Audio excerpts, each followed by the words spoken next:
laki-laki jantan yang sudah diterpa.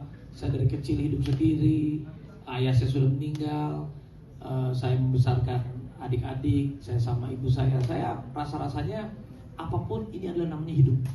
Hidup itu kadang kita bahagia, kadang kita senang, kadang kita dipuja, kadang kita difitnah, itu adalah bagian dari kehidupan kita.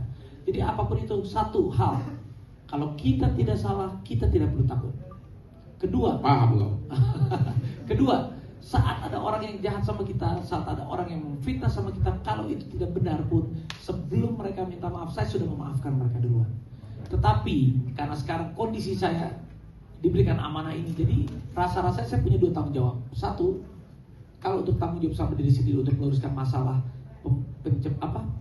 perbaikan nama saya sendiri, rasanya saya bisa ngomong sendiri juga bisa. Tapi karena ini saya sudah ada di dalam pemerintahan dan ada di satu lembaga instansi negara, rasa-rasanya ini harus dikelirkan dengan jawaban yang setegas-tegasnya bahwa pencucian uang itu tidak pernah benar yang dulu, dan yang sekarang pun apalagi ini dikait-kaitkan dengan, saya juga kurang paham, bea cukai yang kemarin ada kasus berapa puluh miliar. Jadi gara-gara satu handphone ini saya masuk ke sini. Handphonenya pun nggak pernah dikirim. Handphonenya juga nggak pernah dikirim. Kenal juga enggak.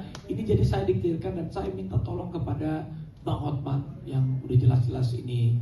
Wah, sudah sepak terjangnya kalau sebagai pengacara luar biasa lah. Sama halnya dengan saya, kalau di entertain bolehlah saya. Oke. Jadi menjawab pertanyaan kamu, kami berdua ini dua-duanya sama-sama pengacara, sama-sama sukses dalam karir masing-masing. Amin. Dan kami harus aku juga sama-sama kaya dan juga digemari banyak yang cantik-cantik.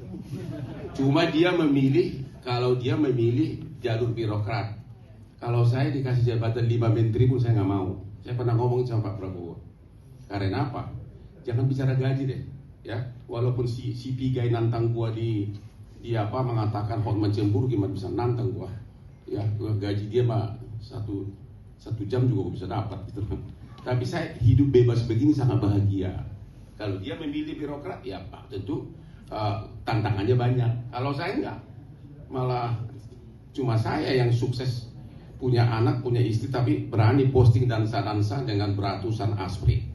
Itulah hidupku, karena hidup kan sebentar, dan itu semua nggak ada yang marah karena dari duitku sendiri, bukan proyek dari pemerintah, begitu loh. Oke? Betul, dan saya juga memilih itu. Kalau Bang Hotman saat setelah alhamdulillah selesai dengan hidupnya sendiri, saya nggak akan hidup selesai. Maksudnya selesai dengan hidupnya sendiri itu alhamdulillah sudah mapan, sudah kaya. Bang Hotman kan memilih setelah itu happy berdansa. Kalau saya, karena saya mungkin masih muda, saya kan umur setengahnya Bang Hotman. Jadi saya mumpung masih ada waktu, ya namanya juga manusia, mudah-mudahan apa yang bisa saya lakukan ini bisa bermanfaat untuk generasi muda. Saya bisa lakukan hal yang baik, ya dosa-dosa saya diampuni, beramal yang baik, melakukan hal yang baik, memberikan contoh yang baik. Seperti hal ini, gak apa-apa.